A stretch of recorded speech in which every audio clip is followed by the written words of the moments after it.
Good afternoon and welcome to the Preservation Association of Lincoln Brown Bag Lecture Series. My name's Eileen Burkt and I'm the coordinator of these brown bags. If you're interested in these programs, please join our membership. You can go to preservelincoln.org. Today is the 24th of a series of lectures with Jim McKee. Support for this series is provided by Speedway Properties. Our speaker today is Jim McKee. Jim is a lifelong Lincolnite. His great-grandparents pioneered in Lancaster County in the 1870s. Jim has written over 1,000 articles and books on Lincoln and Nebraska history, and he is on the Nebraska State Historical Society Board of Trustees and also serves on the City of Lincoln Historic Preservation Commission. He is also a founding member of the Preservation Association of Lincoln. This is a series of talks titled Jim McKee's Complete History of Lincoln, and this is program number 24. These programs are videotaped and shown on Channel 5, and we also have them shown on YouTube. So if you miss any of the programs, you can go back and look at them on YouTube. Jim invites you to ask questions about the program during the program. Please join me in welcoming Jim McKee.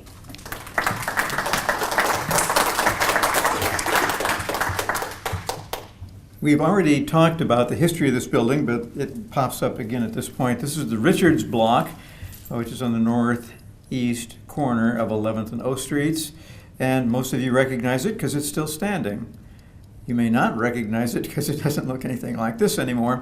It suffered a very bad fire and was rebuilt completely, and you'll know it now only as the building which houses the Dish restaurant on the lower level. And we've talked in some detail about the history of the building before, but another business started in this building, for which this is the preamble, and that was the Old Line Bankers Life Insurance Company, which started in Lincoln in 1887 with a man by the name of W.A. Lindley. And one of the officers and original incorporators was a man by the name of J.R. Richards, and he owned the Richards Block, which is this building. So this is where Bankers Life started. The first year they were in business, they issued 281 policies, one rejection. The total amount of insurance in effect that year, total for everybody, all of the insured, was $344,000, which John has more than that himself today, I'm sure. They were capitalized for $100,000. Then in 1890, the corporation was taken over, changed to John Ames, Albert Watkins, and Daniel Cook of Beatrice, a name which, if you've been in Lincoln a while, you begin to recognize some of these names. Mr. Cook's cousin, a man by the name of Bill Wilson, became the company's first full-time paid employee. He was the manager, and he got $100 a month.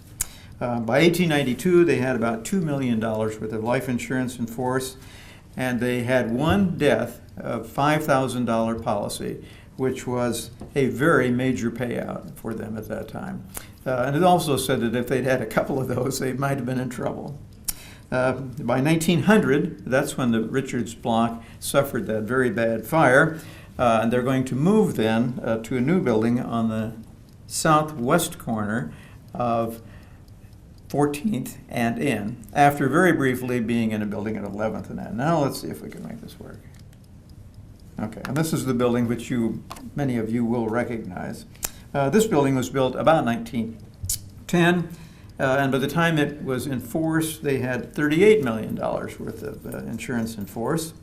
Then in 1938, one of the primary owners of the corporation wanted out.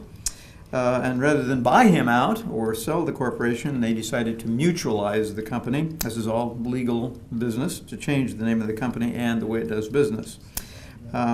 This is the building which they were in at that point in time, and they will be there until the 1950s.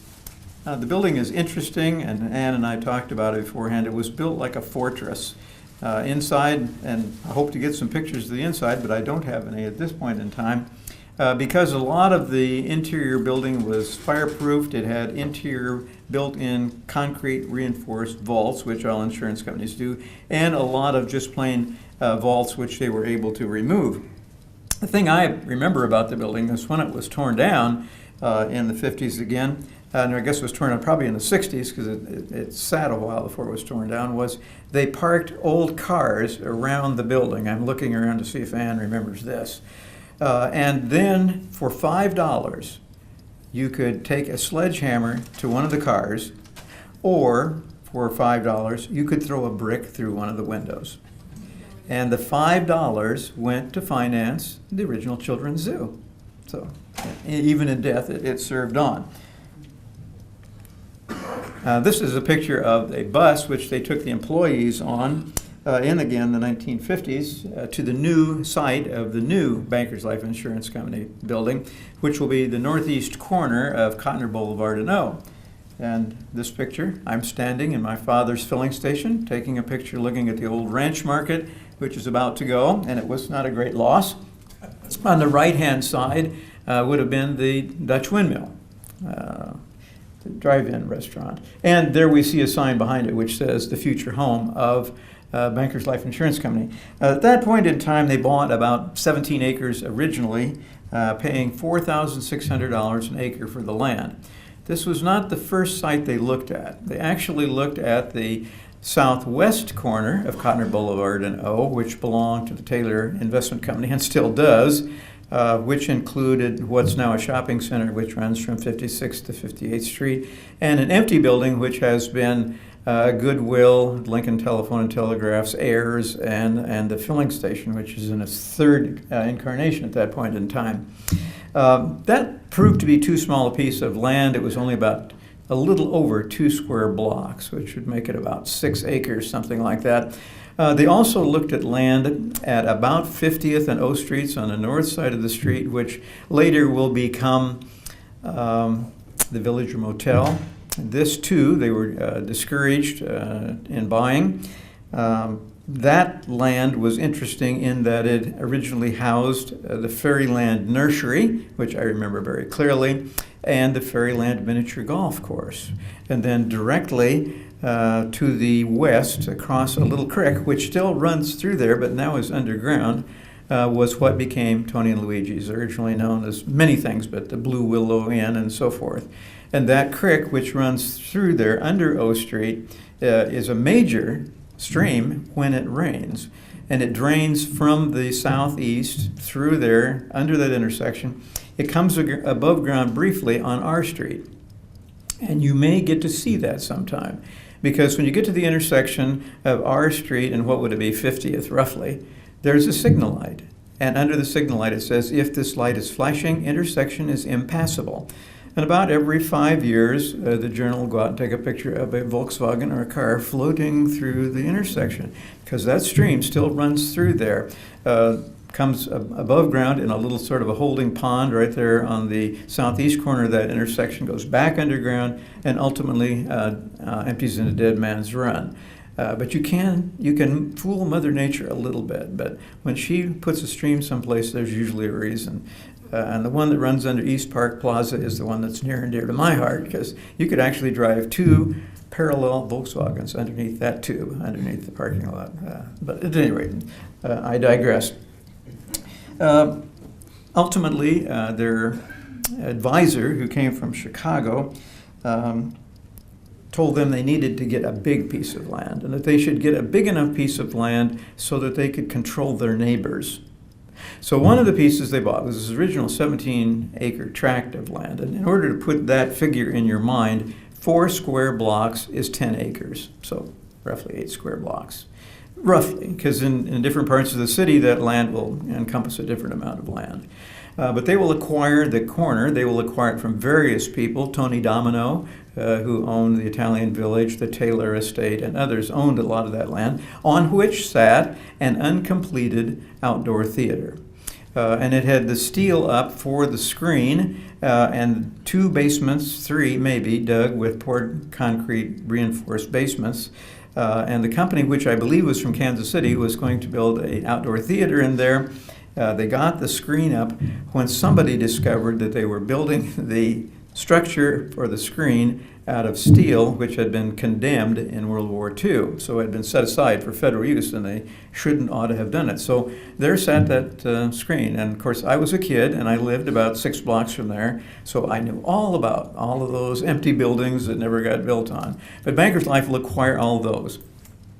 Then they will get all of their employees together, and take them on a bus ride out to see the new property. The new building, which will be built and still stands and has been added onto many times, originally was about 100,000 square feet. And in 1959, when that building was completed, Bankers Life was the 89th largest insurance company in the United States. And by 1983, they had $4.5 billion worth of insurance in effect. Don't know what the figure is today, but obviously they've continued to grow. And as I mentioned earlier, they've changed their name yet again, and now they are called Amaritas, I think. They can pronounce it how they want to, but since they made up the word, I ought to be able to get to pronounce it the way I want to, okay? We're back downtown again. This is directly across the street from the Bennett Martin Public Library. Earl Coryell, who was related to the Coryell family, which had the oil wells and the apartment houses most famously around the city, like the Ambassador and the Senate, or those are two that are across from the Capitol building, the Ambassador and the President. I said Senate, I think it's the President. The Coryells were very, very influential in the city, and I think we've talked about them somewhat earlier. They had offices in the Federal Securities Building. And every year they took their many, many employees to Colorado in a train car. Not a train, but a train of cars. They took the whole office to Colorado for the summer. And they got to take their kids with them and everything else. Kind of a neat deal. The Coryell's a very interesting family. We could go into that in more detail, and I'm not sure whether we already have or whether it's coming up in the program. But at any rate, this is Earl Coryell. And he ran the filling stations pretty much.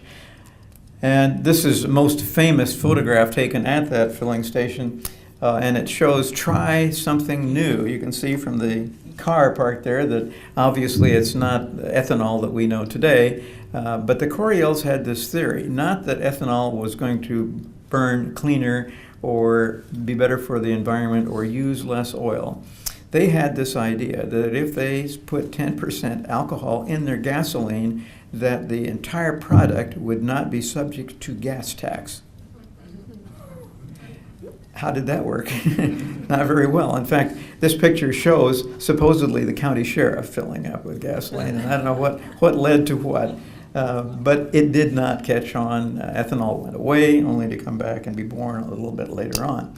Across the street, directly across the street from Earl Coryell's filling station, and directly west of the Bankers Life Insurance Company's building, and directly east of Roper and Sons Mortuary, which we talked about in our last session, sat the Finney Building.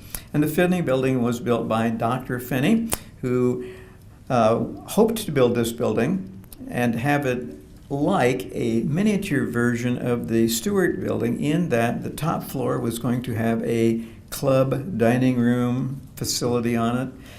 It didn't ever work out. It had a lot of tenants in the lower parts of the building. In this place, we see it as Tony's Musical Instruments. It was also Donley Stall was in there for a while. And when Hardy Furniture closed, the manager of Hardy's came over and set up a commercial furniture business in here. In the back, in the alley, in the corner of the Finney Building, and shared with Roper's, was their horse wash. They had a room back there with a drain in the floor where they could wash the horses that pulled their hearses, and probably at one point also their ambulances, because all of the mortuaries had ambulances for a time. So the Finney Building, ultimately on property which will be torn down at about the same time the Bankers Life Building will be torn down, and also they will tear down the Woods Brothers Telephone Company building and the larger Woods Brothers Telephone Company to the south, which we talked about last time, and we'll end up with roughly a half a square block of street level parking, which seems in Lincoln like a terrible waste. This parking lot belongs to the Sahara Coal Company. The Sahara Coal Company is we'll call it a division of, but I'm not sure which is a division of what, but it's owned by the Woods Brothers. And it was partially a coal company at some time, but they still own properties all over the United States, the Sahara Coal Company. And why they have not developed this yet is a mystery to me, but sometime we may find out. And obviously they've got roughly a half a square block ready for development. Wouldn't it make a great hotel? We kind of think we need another hotel downtown, don't we? You might want to look at that. I'm not sure. So the Finney Building. And the State Historical Society. Now, when the State Historical Society was formed as the State Historical Society and Library Association, they did not have a place to meet, but they were given 1 square block of land by the Capital Commission. The Capital Commission, you'll remember, gave a square block of land for the county courthouse. It gave multiple locations for common schools. It gave a block for a high school, which didn't end up on that block. It gave 4 square blocks to the Capitol, 4 square blocks to the University of Nebraska, and 4 square blocks to Lincoln Park, which became Cooper Park. So they gave the State Historical Society also 1 square block of land at 10th and R Streets. The State Historical Society, however, at that point in time was not organized, and so they did not take that block of land. That was in 1875 that it was deeded to the city of Lincoln by a sort of curious method. This is when the federal government decided to build in Lincoln a U.S. Post Office, federal courthouse, and U.S. Customs House, which was built at 9th and O Streets, and that building today we call the Old City Hall building.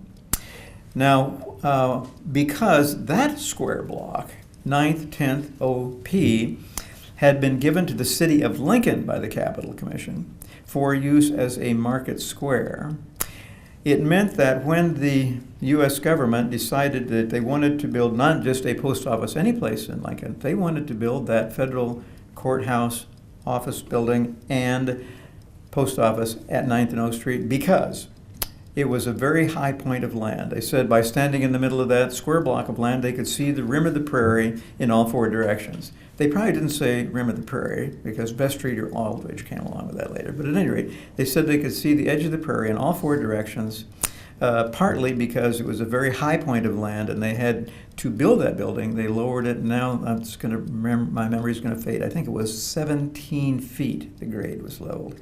I'm looking over at our architecture.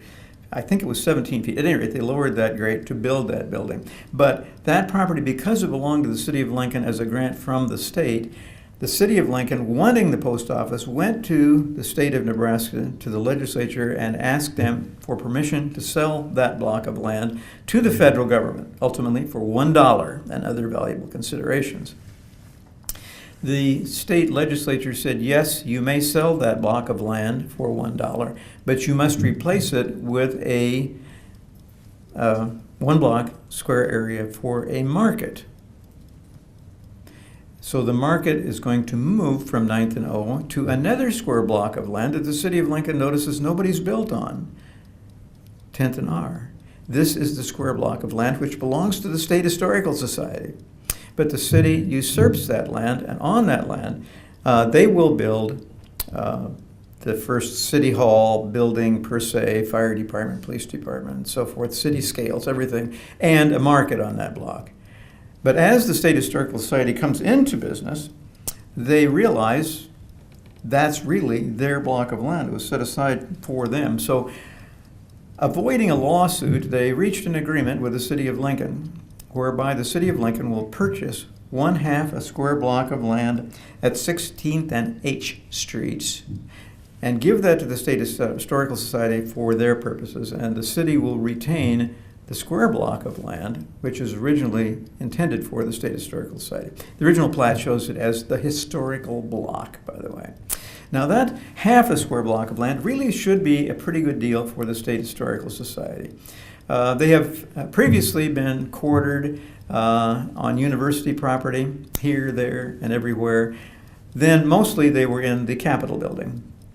And that's when I was a kid, that's where the State Historical Society was. When I was a little kid, we went in there for the State Historical Society. But having a property directly across the street from the Capitol seems like a pretty good location for it. So in 1900 now, we keep moving ahead, and it's just empty land over there, directly across the street, east of the Capitol building, directly across the street, north from the Kennard and Ferguson houses. It's now a parking lot. But they then went to the legislature, who appropriated $25,000 to build a new building. $25,000, even in 1900, isn't going to go very far. But they will get an architect to design the building we see here, and contracts will be let. And in fact, the basement will be dug, and it will be finished. And Vermont, what did they call it here? Woodbury Vermont Granite. That's what they called it. Whether it was or not, I've never been sure. But they laid Woodbury Vermont Granite above the grade to about 4 feet, something like that. So the building came out of the ground and stood about 4 feet. In other words, the first part of the first floor of the building stood there. And then the next time we went to the legislature to get another grant to supplement the $25,000, they asked for $40,000 to complete the building. The governor at that time was Governor Schallenberger. Now, the legislature approved the $40,000 grant, but Schallenberger vetoed it. He said that the $40,000 they were going to appropriate, in addition to the original $25,000, would not be enough to complete the building. That they needed not to give them $40,000, that they should give them a grant to finish the building. Seems like a good idea, but that didn't go any further. That's where it went. And the next thing they're going to do is, and I do have a picture of this, but it doesn't transpose to a slide, is they're going to cover the walls with burlap and canvas. Then they're going to build a flat roof over that part of the building. You remember basement houses? They're going to make a basement house or a basement warehouse out of the basement of the Historical Society, cover it over. And in fact, the Historical Society fills it full of stuff as storage. And so it's going to sit. That would be until May of 1953. Yeah, Matt. Did this main facade, did that face to the west? This, the question was, did this facade, or this is actually the west elevation of the building, so it faced towards the Capitol building.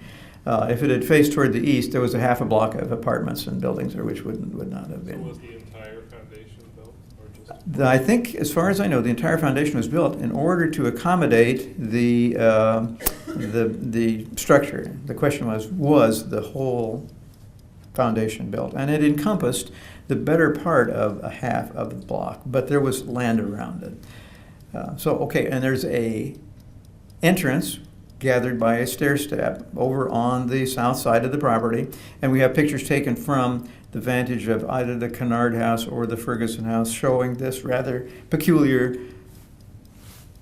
stair step coming up out of the basement. But in May of 1953, they will bring convict labor in, push those granite walls into the basement, take everything out, and apparently fill it with sand or whatever you fill a basement with, and pave over it.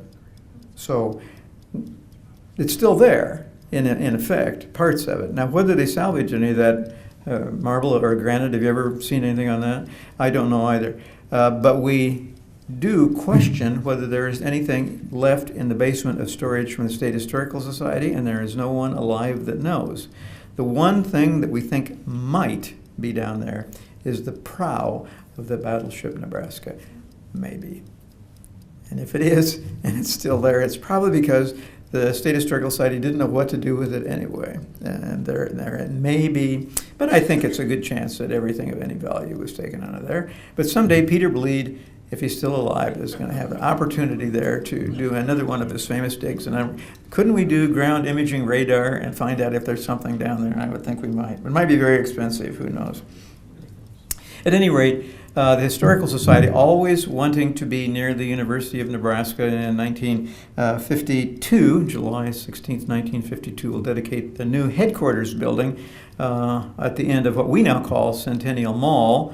At one point, of course, this was full of buildings, and 15th Street did not go through O Street. It was just a small alley between two theater buildings when I was a kid. And now we opened it up, and it is the focal point from the Capitol building, that's one spoke of the wheel which goes to the north. 15th and R, 1500 R is the building. And at that point in time, this included all of the State Historical Society. It's the archives, the library, the exhibits, the offices, everything. Now we have a separate building. Obviously, they were in as a museum. Cornerstone is laid July 16, 1952. Okay. So nothing ever came of that building. But it looked like just a federal plan, if you will, of design.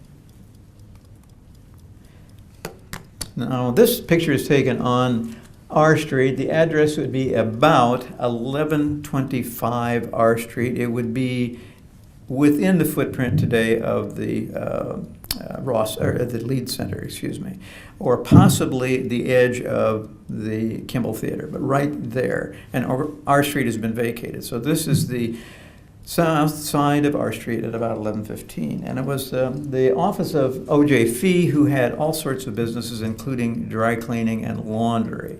But he's unimportant. What we want to talk about now is what happened to that property. And we'll go ahead to the next slide. Because in 1910, a man by the name of Ernest Long, who was called Red Long, went to work at his brother's bookstore in Columbus, Ohio. Now, this was ostensibly a college bookstore, Long's College Bookstore. It may still be in business. I'm not quite sure. That's in 1910. Red Long went to work there. Then in 1915, he came to Lincoln with the concept of a college bookstore and set up a bookstore downtown, more or less, in Lincoln. Within months of his opening the bookstore, it burned to the ground. He then, in 1916, built the brick building, which is on the left side of this picture, primarily at 1135 R Street. The building on the right will follow, and this will be a combination home and bookstore. Red Long will live up on the second floor. And that is a balcony which looked out over the University of Nebraska on the second floor. That's where he lived. Bookstore itself was about 4,000 square feet.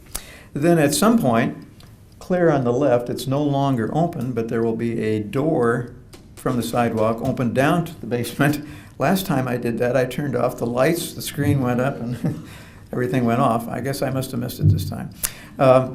And a dance hall was built in the lower level. Later on, when I worked at Nebraska Book in the 1970s, the oak dance floor was still down there as a basement.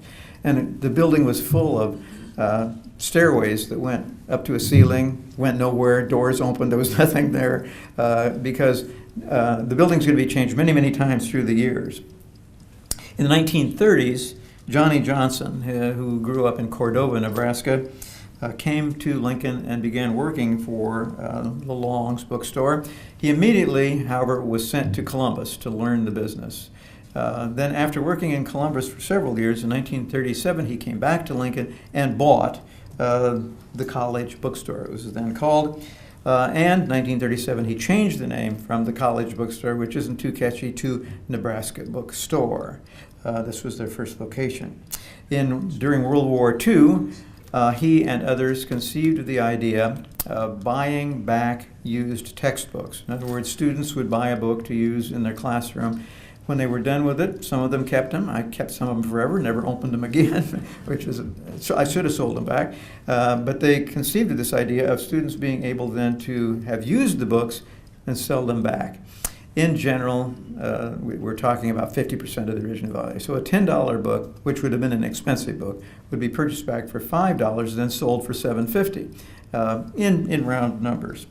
Also, at this same point in time, they leased the Plainsman bookstore at Nebraska Wesleyan, and they purchased the O.J. Fee building, remember, which is to the right of this building. And later on, you may remember it as Swede's Coffee Shop, Mohawk Cap and Gown, all of them owned by Nebraska Book, directly to the right or directly to the west of this building.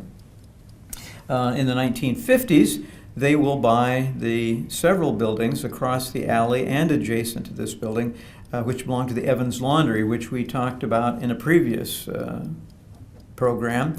The 3-story above ground, 1-story below ground building across the alley is then connected with an overhead walkway and an under the alley walkway, and the Evans two-story building is bought. That leaves in that quarter of the block only what was called the Okima Apartments, which on the corner was about a 4 or 5 story red brick building. Later, Nebraska Book will buy it too, and they will all be interconnected with these peculiar walkways and doors and stuff going up and down. My wife said as a kid it was just a delight to go down to on Sunday and play. For one thing, there were like 5 elevators. Some of them would go 1 floor, some of the elevators would go up 3 feet. So just a rat's warrens of tunnels and connections to play in. In the meantime, 1967, the Wholesale Division of Nebraska Book will continue to grow and grow almost exponentially, and they will purchase in 1967 the L.J. Messer automotive warehouse of 110,000 square feet out on Cornhusker Highway. And as soon as they buy that building, they will literally double it in size. At the same time, they will buy a company called California Book Company, which was in Los Angeles, and there they will start a 300,000 square foot warehouse. They will begin to build these warehouses or purchase existing ones from the East Coast to the West Coast, to the point where Nebraska Bookstore in Lincoln, which carries the name and is the flagship store, is not the largest bookstore by any stretch of the imagination. College Book Company of Maryland is much larger, which they will buy and acquire. At that point in time, by about 1970, Nebraska Book Company, which includes Nebraska Book Wholesale, Nebraska Books, wholly owned stores, and stores like Nebraska Wesleyan. For a while they had Union College as a rental bookstore or lease department. They still have, well, sort of, Peru State, which is a bookstore about the size of this room. So some of them very large, some of them very small. But at that point in history, 1970, Nebraska Book Company, a conglomerate, was the largest buyer and seller of books in the world. And of course, the great bulk of that would have been college textbooks. And remember, at that point in history, there were no chain bookstores per se. There might have been chains of 3, 4, 5 stores, but nothing like the chains which are going to come along entering into the 21st century. And in 1967, they had 25 stores that they owned. At their height, as far as I know, and I don't have this figure firmly in mind, I'm not sure anybody could tell me today, but there were about 150 or 160 stores that they owned and had lease departments in. 1973, Nebraska Book Company, the entire thing was sold to George Lincoln, and at that point they had 125 stores and over 4,000 employees. So a good-sized business. Then in 1991, the L.J. Messer building out on Cornhusker Highway was much too small for wholesale. So they moved to the Lincoln Industrial Tract to the south of Lincoln. That building they got because it had railroad siding, and they were actually bringing railroad cars full of not just books into Lincoln, but they were also buying a conglomerate for all of their stores. They would buy a railroad car of 3-ring notebook paper. So a big business. Ultimately, that entire wholesale operation was sold to Follett's Corporation out of Chicago. And when I worked for Nebraska Book, there were 2 chains at that time. There were Follett's Book Company and Nebraska Book Company, almost exactly identical in size. They were called Macy's and Gimbel's. One was just about the same size as the other. Ultimately, then, of course, they'll close the flagship store at 1320Q, which Johnny will have acquired from the university, giving up a little over of a quarter square block of land at 1135O in a trade. He will get that land from the university so that the Lead Center can be built. And of course, the book business has changed so completely now. The Nebraska Book Company, in name it still exists. They still have an office, but they are literally gone completely. Follett's took over most of what was left, and even that is in a waning position. This is the Lyric Theater. There have been several Lyric Theaters in Lincoln. There was even one in Havelock, but it's just a happenstance name. It was not the same corporation or anything else. The Lyric was originally around on O Street, approximately on 15th and O Streets, and probably very close to where 15th Street, or Centennial Mall is today, and torn down at that point in time. By the time this picture comes along, roughly 1915, the Lyric Theater is on 13th Street, a half a block north of O Street, on the east side of the street. It would be in the south edge of the Stewart Building today. That's where it would sit. So it sat on the alley. This was at that time owned by the Acme Amusement Company. Sounds like something Wile E. Coyote might have owned. The Acme Amusement Company. They had other theaters around Lincoln too. They had 3 shows a day at this little theater. And you got there before 6 o'clock, it was 10 cents, but after 6 o'clock, the price went up 50% to 15 cents. And of course, this building was demolished in the 1920s to build the Stewart Building.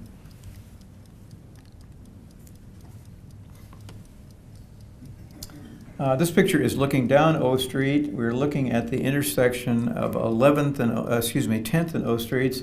The sort of 2-story white building, which comes out a little bit in the picture, is actually where today would be the terminal building today.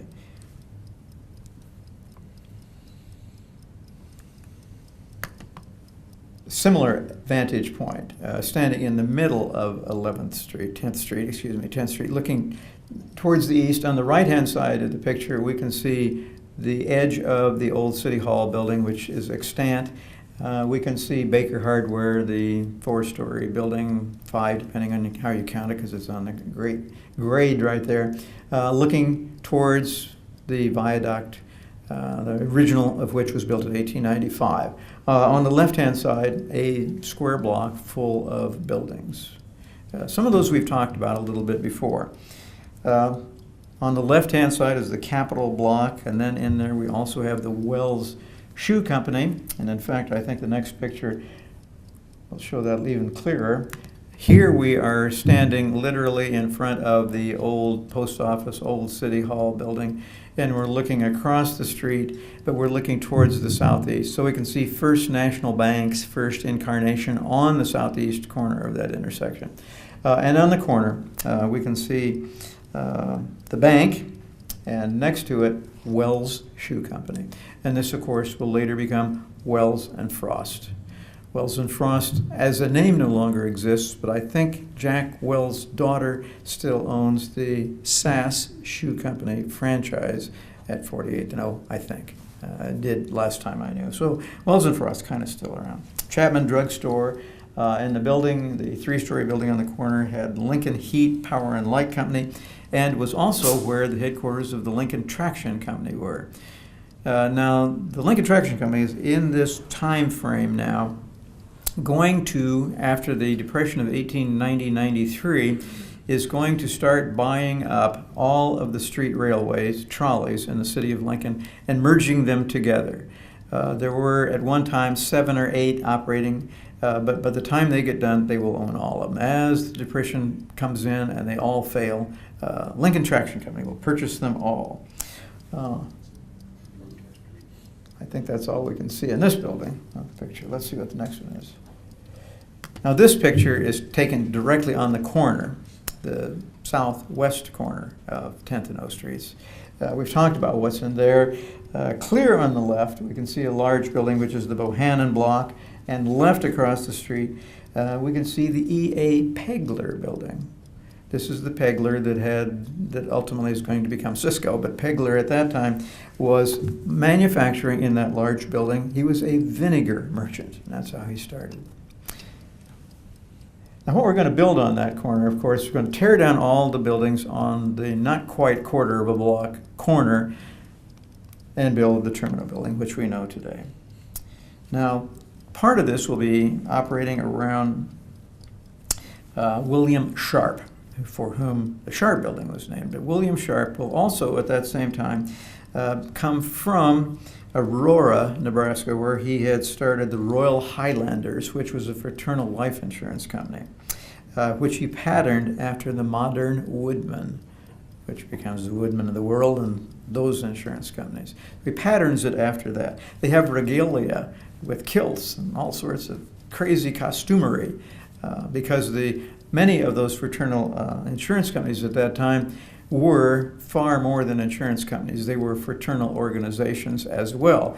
And your dues to the fraternal organization became part of an insurance policy to bury you. Just like the Oddfellows, that's how they started. You paid 10 cents a month, and when you passed away, your funeral would be paid for by the Oddfellows. And the same thing was true of most of these. They weren't 10 cents a month anymore, but you can see the same idea at work.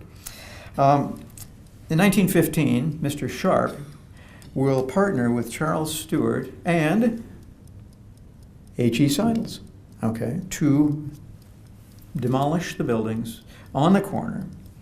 And construction begins December 1, 1915.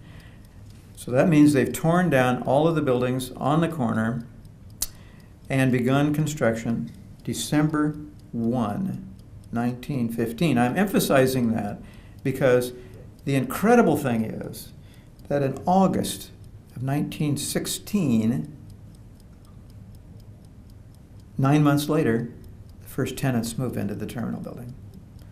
It's kind of an incredible story, and that story is told on a huge brass tablet. I can't think now whether it's in the basement or the first level of the terminal building, but right inside the O Street door, there's this huge tablet which tells the story of how they did it by literally working around the clock with mules and horses and men with shovels and picks. It wasn't done with a great deal of mechanical machinery at that time, a lot of it. It was just put together by force. 10 stories tall, 145 by 85 feet, made principally of granite and terracotta. The back walls on the not facing are of exterior brick. The building was designed by Paul Hyland, and it gives that corner an image almost of your being in Chicago. You've got the First National Bank's new tower to the east across 10th Street, and now you have the terminal building.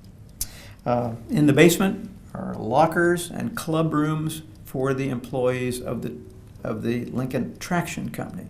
This is one of the major tenants of the building will be the Lincoln Traction Company, which belongs to Mr. Sharp, along with insurance companies and all sorts of other businesses. Now, if you go into the lobby today where the elevators are, and if you look up, you see the lobby is 2 stories tall.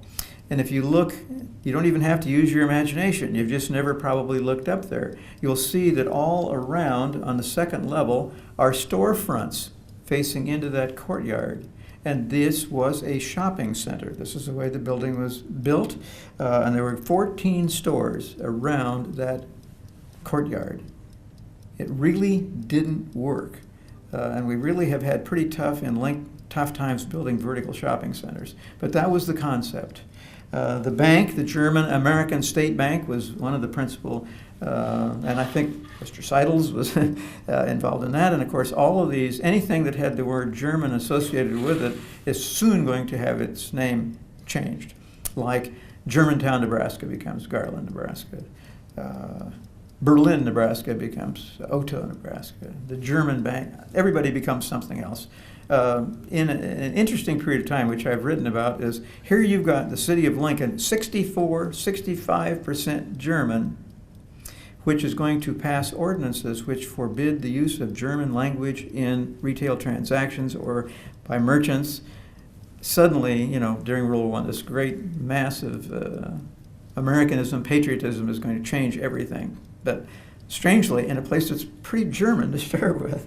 The building also had an observation deck up on the top floor, on the 14th floor, and it said, it's railed, so you don't need to worry. I don't know what's up there lately. It's been too long since I've been up there, but the last time I was up there, the railed observation deck was gone, and it seemingly bristles up there with antennas from everything. At that time, KUCV was up there, not KUCV, KFMQ. A lot of radio stations were up there. KZUM was located in the building for a long time. So, an interesting building. One of the things that you can look at to the building today is stand over on the sidewalk in front of the post office building and look at the O Street elevation of the building. Look at the ground floor entrance doors. Then look above the marquee directly, and you'll see a huge, I will call it a bay window. It's really an oriel window, a bay window which sits atop that marquee. Sits out over the marquee, in fact. It's a small office, and it still has tenants in it, which seem to change almost monthly. Nobody seems to stay in it very long.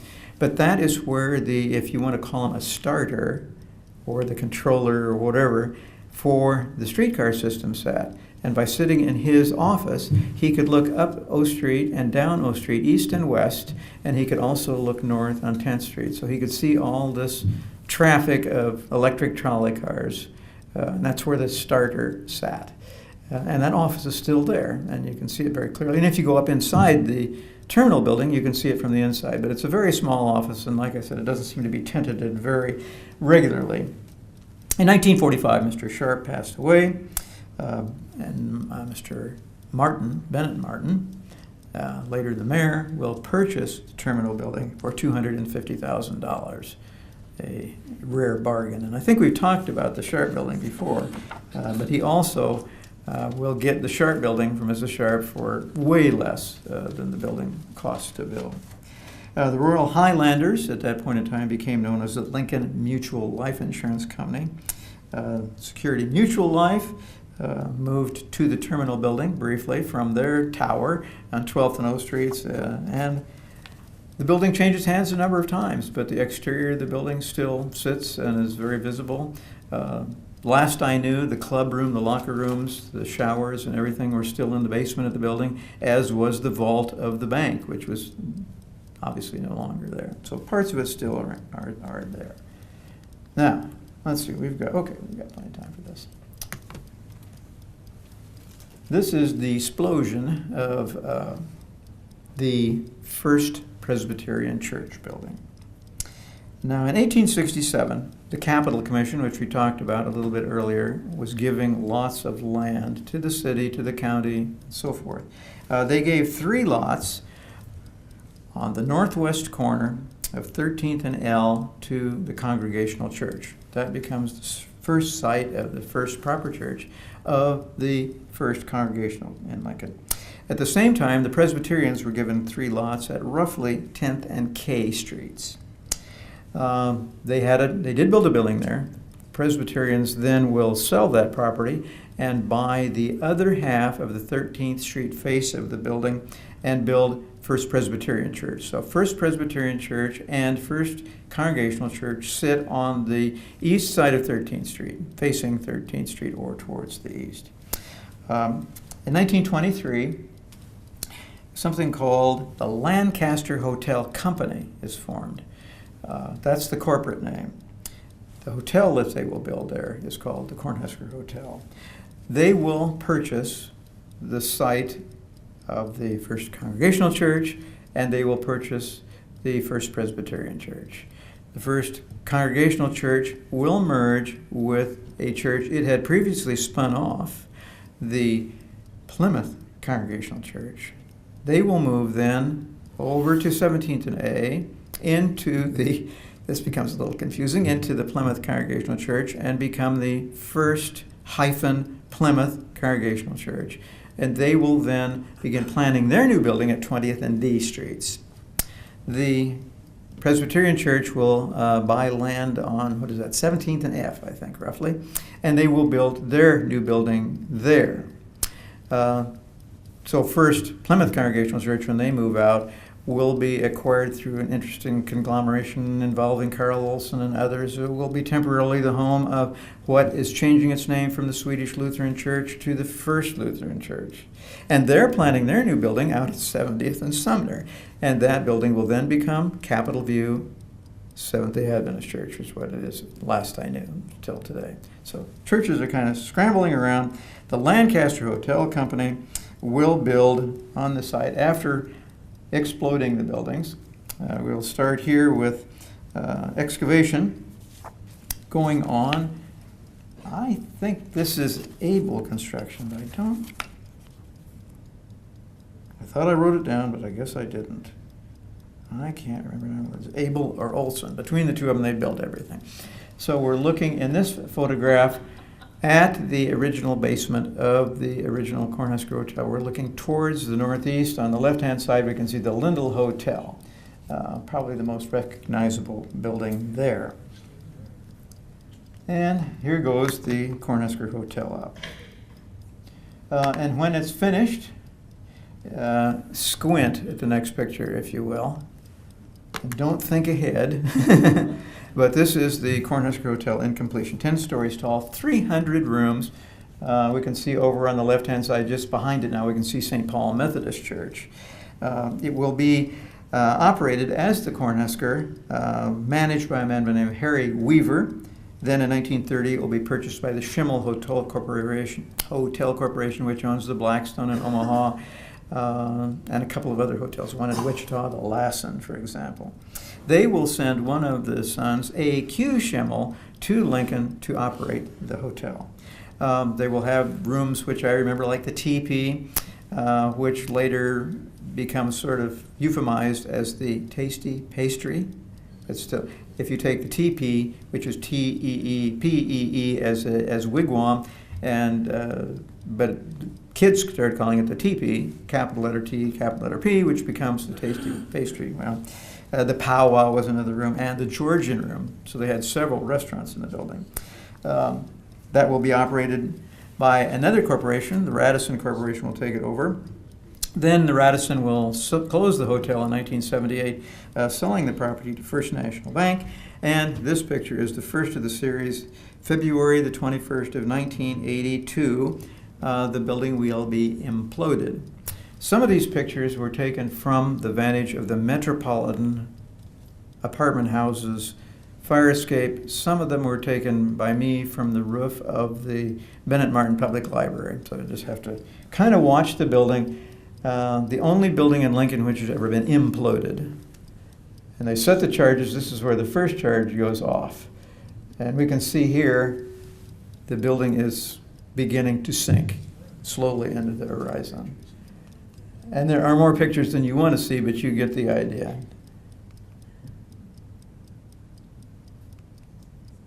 And as far as I know, we didn't even lose a window in any building across the street. Just a perfect implosion. And that is where, I understand we got about 5 minutes to go, so we'll see if there are any questions or comments. Yeah, I always like to say we have plenty of time for questions, but no time for corrections. Ann? Oh, I had one person's name I wanted to correct. Okay. It was William Wilson. He was known as Uncle Will, but it was never Bill Wilson at Becker's Life.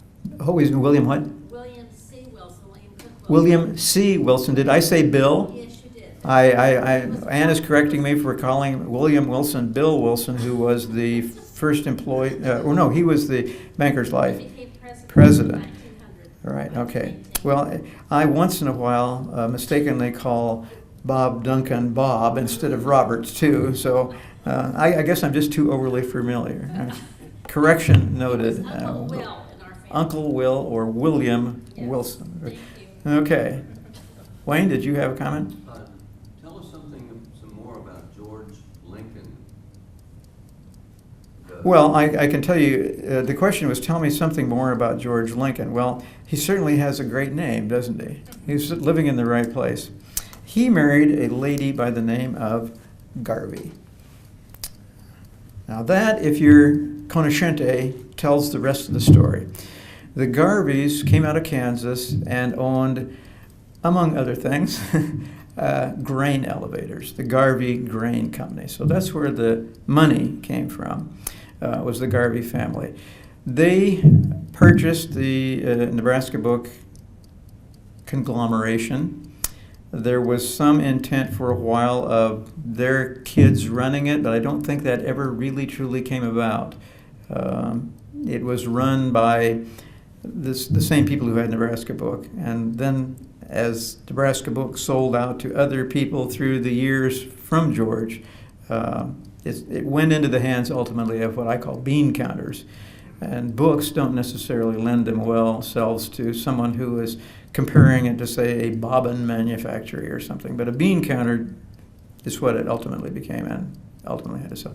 Now, I really can't give you much more about George Lincoln than that, but Wayne, what should I be telling about George? I'd always been told that he founded the Nebraska Book Company, but I guess. No, he had nothing whatever to do with it. He was merely the purchaser from Johnny Johnson's estate. No, his money came from the Garvey family, which was primarily grain, but my understanding is they also had oil in Kansas. And so there's a great deal of money. And the story goes, perhaps apocryphal, so I will precede it with that. But George and the Garvey Grain Company and the Lincoln Grain Company were involved in something known as the Russian wheat deal. You remember that? Well, it was a huge sale of wheat to Russia. And that left the grain company with a huge amount of cash that they needed to invest in something, to work taxes the way they like to work taxes. And that's probably another primary reason they bought Nebraska Book, was for taxation purposes. Okay, one more question, John tells me. If not, we will end 60 seconds early. And let's see, Eileen, did you say what was coming up next month? Oh, that's Preservation Month. Okay. Next week is Ed Zimmer. Next month is Ed Zimmer. Okay. Very good. Thank you very much.